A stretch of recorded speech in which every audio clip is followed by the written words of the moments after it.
ஆண்டவர் இயேசு கிறிஸ்துவுக்குள் எனக்கு அருமையானவர்களே, நம் ஆண்டவர் இயேசு கிறிஸ்துவின் நாமத்தினால் உங்கள் அனைவரையும் வாழ்த்தி வரவேற்கிறேன்.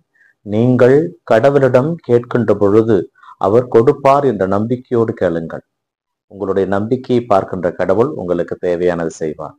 ஆண்டவர் இயேசு கிறிஸ்துவுக்குள் அருமையானவர்களே, தவக்காலத்தினுடைய 4வது நாளில் இருக்கின்றோம். இன்றைய வார்த்தை பகிர்வு நிகழ்வில் முதல் வாசகமாக எசாயாவினுடைய புத்தகத்திலிருந்து நமக்கு செய்திகள் கொடுக்கப்பட்டிருக்கிறது. இதிலே நீங்கள் ஆர்வமோடு கடவுளை தேடுவீர்கள், அவரும் உங்கள் குரலுக்கு செவி மடுப்பார். ஆனால் தொடர்ந்து அவர் உங்கள் குரலுக்கு செவி கொடுக்க வேண்டும். ஆண்டவர் உங்களுடைய வார்த்தையை கவனிக்க வேண்டும் என்றால் நீங்கள் வறியவர்களுக்கு உதவி செய்ய வேண்டும், ஏழைகளை கவனிக்க வேண்டும், அவர்களுக்கு உண்டானவற்றை நீங்கள் செய்ய வேண்டும். ஆண்டவருடைய ஓய்வு நாளை மிகவும் பயனுள்ள வகையிலே செலவழிக்க வேண்டும். ஆண்டவருடைய வார்த்தையை உங்களதாக்கி கொண்டு அதை மற்றவர்களுக்கு நீங்கள் கற்றுக் கொடுக்க வேண்டும். இவை அனைத்தும் நீங்கள் செய்கின்ற பொழுதுதான் அது உண்மையான நோன்பாக இருக்க முடியும். அதுதான் கடவுளும் விரும்புகிறார். அதை மட்டும் நீங்கள் மறந்து விடாமல் செய்ய தவறிவிடாதீர்கள் என்கின்ற ஒரு அறைகூடையதான் எசாயா இறைவாக்கினர் என்று நமக்கு பதிவு செய்கிறார். நற்செய்தி வாசகத்தின் வழியாக ஆண்டவர் இயேசு கிறிஸ்து லேவியை அழைக்கிறார். சுங்கசாவடியில் அமர்ந்த லேவியை அழைக்கிறார். லேவி ஒரு மிகப்பெரிய விருந்தை வைக்கின்றார். அந்த விருந்திலே எல்லா விதமான பரிசேயர்கள், சதுசேயர்கள், பாவிகள் அனைவரும் அமர்ந்து உணவருந்துகிறார்கள். அப்பொழுது இயேசுனுடைய சீடரை பார்த்து பரிசேயர்கள் கேட்கிறார்கள், உங்களுடைய தலைவர், உங்களுடைய போதகர் ஏன் பாவிகளோடு அமர்ந்து உணவருந்துகிறார் என்று கேட்கின்ற பொழுது அங்கே இயேசு கிறிஸ்து அவர்களுக்கு ஒரு அருமையான பதிலை சொல்லுகிறார். நோயற்றவர்களுக்கு அல்ல, நோயுற்றவருக்கே மருத்துவர் தேவை, நேர்மையாளர்களை அல்ல பாவிகளையே அழைக்க வந்தேன் என்று. இந்த வார்த்தை நோன்பினுடைய முக்கியத்துவத்தை நமக்கு தெளிவுற சொல்லும். என்னவென்றால், நேர்மையாளர்களாக இருக்கின்றவர்கள் ஏற்கனவே இறைவனோடு இருக்கிறார்கள். பாவிகளாக இருக்கிறவர்களுக்கே கடவுளுடைய வார்த்தை தேவைப்படுகிறது. பாவிகளாக இருக்கிறவர்களுக்கே கடவுளுடைய உடனிருப்பு தேவைப்படுகிறது. அப்படி என்றால் யார் பாவிகள்? அப்படி என்றால் கடவுளுடைய வார்த்தையை மனதிற்குள் கொண்டு வராமல், ஏழைகளுக்கு உதவி செய்யாமல், கண்முன்னே கஷ்டப்படும் நம் சகோதர சகோதரிகளை கண்டும் காணாமலும் செல்வது, கண்ணீரோடு நம்மிடம் உதவி கேட்பவர்களை உதாசீனப்படுத்துவது, நம் சகோதர சகோதரிகளை காயப்படுத்துவது, அவர்களை வேண்டுமென்றே அசிங்கப்படுத்துவது, அவர்களை பற்றி இல்லாதவை பொல்லாதவை சொல்லுவது, அவருடைய பெயரை கெடுப்பது, அவர்களை கீழ்த்தரமாக நடத்துவது, இவை அனைத்தும் பாவத்தினுடைய உச்சம். ஏனென்றால் கடவுள் மனிதனை படைக்கின்ற பொழுது தன்னுடைய செயலாக படைத்தார். நாம் துன்புறுத்துகின்ற, அசிங்கப்படுத்துகின்ற, கேவலப்படுத்துகின்ற, பெயரை கெடுக்கின்ற ஒவ்வொரு மனிதருமே கடவுளுடைய சாயல். இந்த தவ காலத்திலே கடவுளுக்குரியவராக வாழ வேண்டும் என்றால் அனைவரையும் ஆராதிப்போம், அனைவரையும் அன்பு செய்வோம். அதுதான் கடவுள் நம்மிடமிருந்து எதிர்பார்க்கிறார். ஏனென்றால் அன்பு ஒன்றே கடவுளை அடைகின்ற வழி. இரக்க செயல்களால் இறைவனை கண்டுபிடிப்போம். ஏனென்றால் கடவுள் துன்பத்தின் வழியாக நம்மை சந்தித்தார், துன்பத்தின் வழியாக நம்மை மீட்டெடுத்தார்.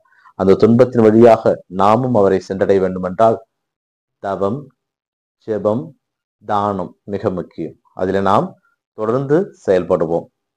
அன்புக்குரிய இறை மக்களே, தாயாம் திருச்சபை புனித இறை யோவானை பற்றி சிந்திக்க நமக்கு அழைப்பு விடுகிறது. சிறப்பாக இந்த தவ காலத்திலே இவரை பற்றி சிந்திப்பது மிகவும் நன்மைக்குரியது. ஏனென்றால் ஒரு புனிதரை பற்றி நாம் அறிந்து கொள்கின்ற பொழுது அவரை போலவே நாம் வாழ அது நமக்கு ஒரு உத்வேகமாக இருக்கும். எந்த அளவிற்கு என்றால், இவர் ஸ்பெயினிலே பிறந்தவர். சிறு வயதிலே வீட்டை விட்டு ஓடி போகிறார். ஒரு பண்ணையாரிடம் சென்று மாடு மேய்க்கிறார், ஆடு மேய்க்கிறார். பிறகு அங்கிருந்து சென்று இராணுவத்திலே சேர்கிறார். அங்கிருந்தும் அவருக்கு பிடிக்கவில்லை. அதனால் புனித அவிலா திரசம்மா நகருக்கு வருகிறார். அங்கே புனித யோவான்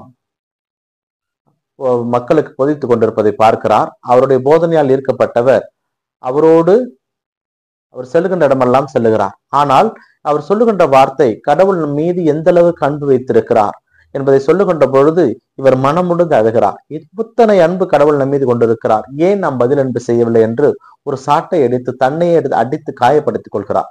இதை கவனித்த யோவான் அவரை கூப்பிட்டு அவரிடம் சொல்லுகிறார், உன்னுடைய பாவத்திற்கு நீ மனம் வருந்துவது இப்படி செய்வது நல்லதல்ல. உன்னுடைய பாவத்திற்கு மனம் வருந்த வேண்டுமா?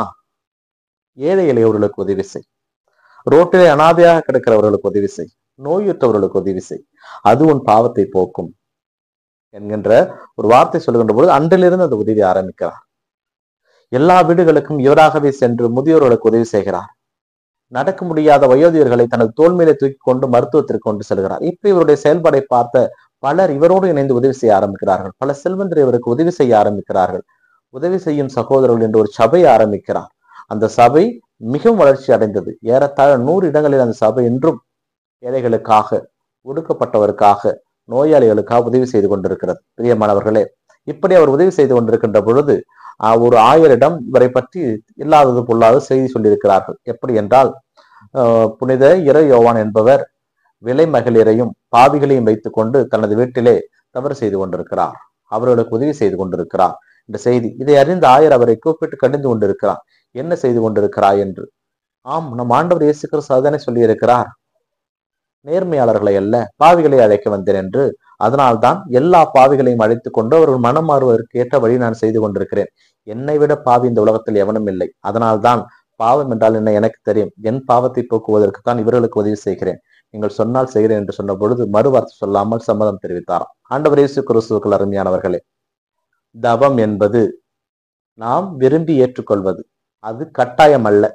அதனால் விரதம் இருக்க வேண்டும், தாடி வளர்த்து கொள்ள வேண்டும், காவி உடை அணிந்து கொள்ள வேண்டும். இதெல்லாம் நாம் நம்மையே ஏமாற்றிக் கொள்வது. நீங்கள் தவம் இருக்க வேண்டும் என்று விரும்புகிறீர்களா? 40 நாள் கடவுளோடு இருக்க வேண்டும் என்று விரும்புகிறீர்களா? உங்களால் இயன்ற உதவியை உங்கள் அருகில் இருக்கின்ற உங்கள் ஏழை மக்களுக்கு உதவி செய்யுங்கள். இயலாதவர்களுக்கு உதவி செய்யுங்கள். படிக்க முடியாமல் கஷ்டப்படுகின்ற ஏழை மக்களுடைய படிப்பு செலவுக்கு காசு கொடுங்கள். உணவே இல்லாமல் தவிக்கின்ற ஏழை மக்களுக்கு ஒருவேளை உணவளியுங்கள். ஆடையே இல்லாமல் தவிக்கின்ற ஏழை குழந்தைகளுக்கு ஆடை வாங்கி கொடுங்கள். இதுதான் கடவுள் விரும்புகின்ற நோன்பு. இந்த நோன்பில் நாம் தொடர்ந்து இருக்க இறைவன் நமக்கு ஆசி வழங்க வேண்டும் என்று தொடர்ந்து ஜெபிப்போம். இந்த நாள் உங்களுக்கு இனிய நாளாகவே அமையட்டும். இறைவன் இயேசு என்றென்றும் வாழ்த்து தருவாராக. ஆமேன்.